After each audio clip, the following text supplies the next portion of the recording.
ये!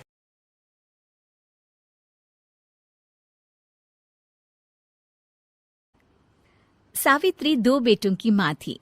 उसे इस बात पर बड़ा घमंड था। वो मानती थी कि बेटे घर की शान होते हैं। ये ले सावित्री, मिठाई खा, मेरे यहाँ पोती पैदा हुई है। ये सुनते ही सावित्री मुंह बना के कहती है, अरे तू तो लुट गई, बर्बाद हो गई, तेरे यहाँ लड़की पैदा हो गई। अरे तू ऐसा क्यों कह रही है? मैं तो बहुत खुश हूँ। अरे जब तेरी पोती के पीछे तुझे खर्चे पर खर्चे करने पड़ेंगे ना, तब ये तेरी सारी खुशी गम में बदल जाएगी। पहले लड़की की पढ़ाई लिखाई का खर्चा, फिर उसकी शादी का खर्चा। अरे आजकल की शादियाँ कितनी महंगी हो गई है। गहने बनाओ, लाखों रुपए पानी की तरह बह जाते हैं। लड़कियां तो सिर्फ खर्चा करवाने के लिए ही पैदा होती हैं।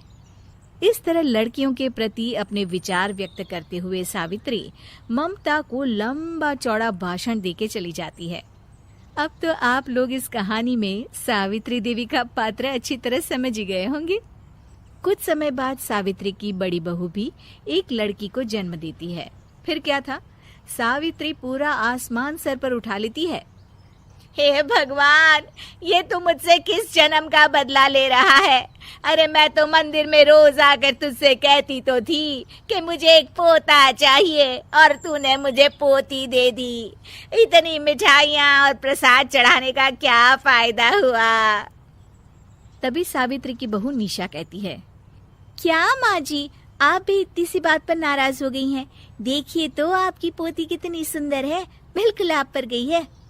अरे चुप कर, तुझे 9 महीने इतने महंगे महंगे काजू बादाम फल फ्रूट खिलाने का फायदा क्या हुआ? मेरे तो सारे पैसे बर्बाद हो गए। ये सुन सावित्री का बड़ा बेटा अजय कहता है, माँ, तुम सिर्फ नाम के लिए 2020 में रहती हो। असल में तुम्हारा दिमाग सैकड़ों साल पुरानी सोच रखता है।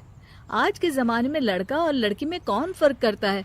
मैं तो बहुत खुश हूँ कि भगवान ने मुझे लक्ष्मी के रूप में बेटी दी है। लेकिन सावित्री पर अजय की बातों का कोई असर नहीं होता। नालायक, अपनी पत्नी की जबान बोल रहा है। मेरा बड़ा बेटा तो हाथ से गया। लेकिन सावित्री देवी हार मानने वाली नहीं थी। वो पोते की चाह में अपने छोटे बेटे विजय की शादी करवा देती है। कुछ समय बाद आखिरकार वो दिन आ ही जाता है जब सावित्री की छोटी बहू गर्भवती हो जाती है।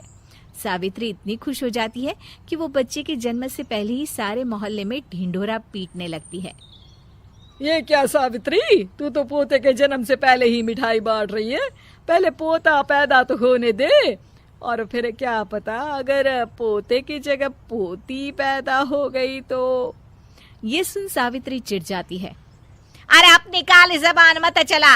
मेरी मिठाई खा के मेरा ही बुरा सोच रही है। बड़ी आई, ला मेरी मिठाई वापस कर। देख लेना, इस बार मेरे यहाँ पोता पैदा होगा, पोता।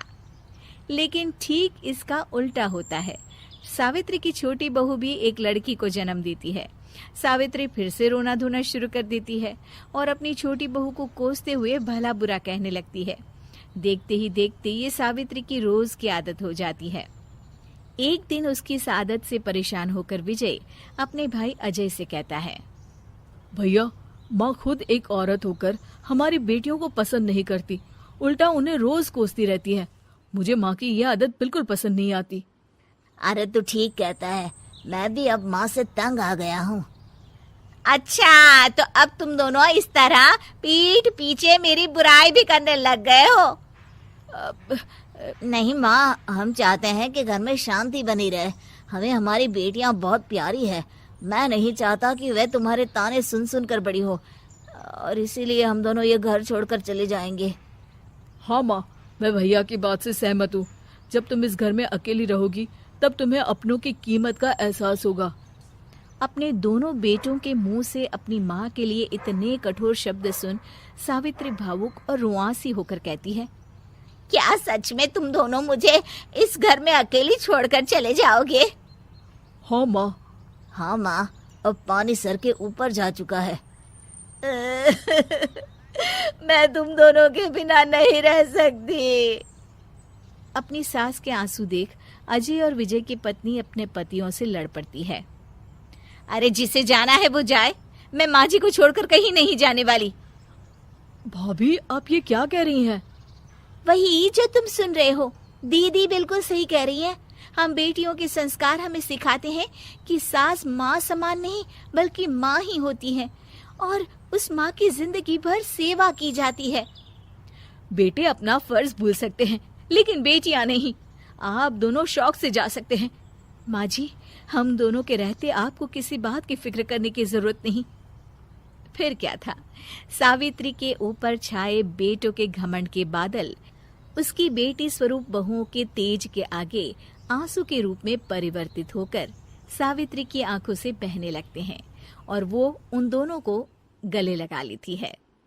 मैं जिंदगी भर बेटियों को कोसती रही, लेकिन आज तुम दोनों को देख मुझे समझ आ गया कि बड़े अभागे होते हैं वो लोग जिनके घर बेटियां नहीं होती।